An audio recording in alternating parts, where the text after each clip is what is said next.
কিছুতেই পদ ছাড়তে রাজি নন রবীন্দ্রনাথ ঘোষ। দলের নির্দেশ উপেক্ষা করেই চলছেন। এবার ঘনিষ্ঠ নেতাকর্মীদের সঙ্গে বৈঠকের পর মুখ্যমন্ত্রীকে চিঠি পাঠানোর সিদ্ধান্ত। কুচবিহার পুরসভায় রদবদল নাটক অব্যাহত।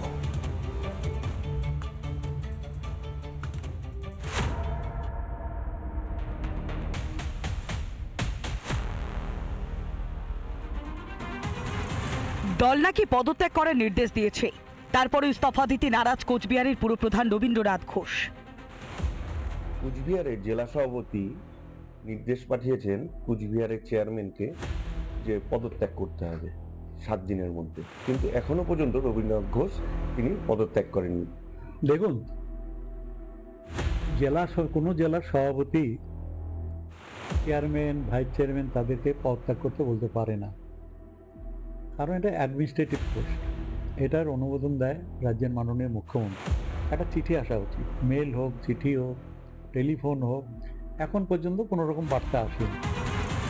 এখানেই শেষ নয়, এবার আরো এক ধাপ এগোলেন রবীন্দ্রনাথ। তাকে নিয়ে দিন বৈঠক করলেন অনুগামীরা।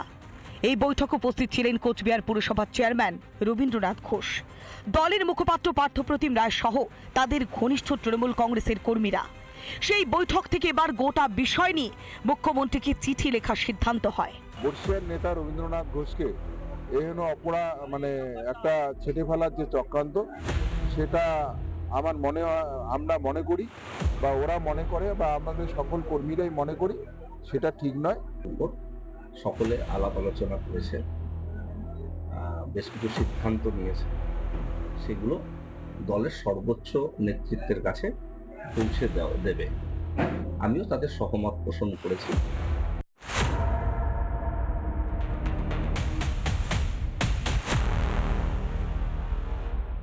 আজকে যারা ফাউন্ডার কুচবিহারের তৃণমূল কংগ্রেসে,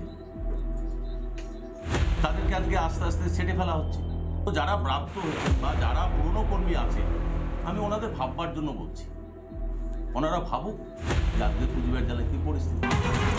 শুধুমাত্র কোচবিহার পুরসভায় নয়, এই জেলারই হলদিবাড়ি পৌরসভাতেও প্রশাসনিক রদবদল নিয়ে তৃণমূলের সংসারে অশান্তির আগুন চলছে। দলের নির্দেশ মানতেই রাজি নয় সিংহভাগ কাউন্সিলর। মাথাভাঙা পুরসভায় আবার ইস্তফা দেওয়ার পর ক্ষোভ উগরে দিয়েছেন পদত্যাগী পুরপ্রধান। পুরো রদবদলে ক্ষোভ চেপে রাখা যাচ্ছে না। রিপাবলিক বাংলা। নানা ধরনের কন্টেন্ট দেখার জন্য লাইক করুন, শেয়ার করুন আমাদের ফেসবুক পেজ, সাবস্ক্রাইব করুন আমাদের ইউটিউব চ্যানেল। পাশাপাশি অন্যান্য ব্রেকিং নিউজের জন্য অবশ্যই চোখ রাখুন রিপাবলিক বাংলায়।